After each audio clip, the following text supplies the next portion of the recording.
Kayo ho, Pangulong Rodrigo Roa Duterte, ang dapat hong sisihin sa baha ng bansa. Naku ho, my goodness, eto naman ho, magbabasa tayo. Eto, seryoso tayo ngayon mga kapatid. Ayan, ang sabi niya, extend BBM 20 years para maging water world na ang Pilipinas. So guys, speaking of 20 years, maganda yan syempre para kay Pangulong PBBM.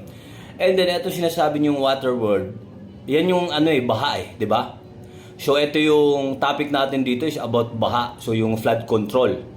Ngayon mga kapatid, sa totoo lang, kaya po bumabaha sa bansa natin at sinasabi niya na pag nag-extend pa ng 20 years si PBBM, magiging water world ng buong Pilipinas.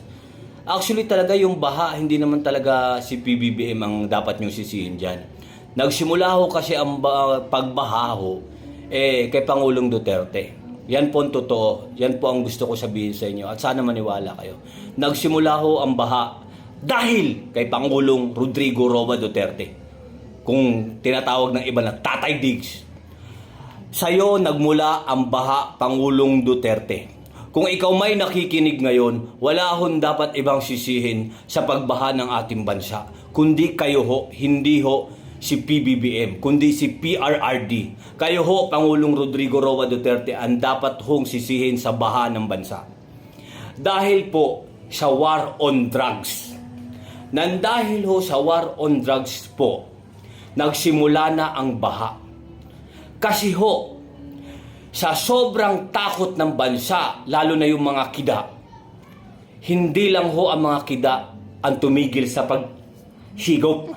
Pati yung mga kanal, sa sobrang takot ng putang inang kanal na yan, sumama rin, hindi na rin sila humigop. Kaya putang na nagbaha dito sa bansa natin. Tapos ngayon, dapat sana, nandyan na yung pondo ng putang inang pondo niya sa flood control, binangga pa ng barko. Sige, extend 20 years pa. Tignan lang natin, pick na yan. Ah, my goodness.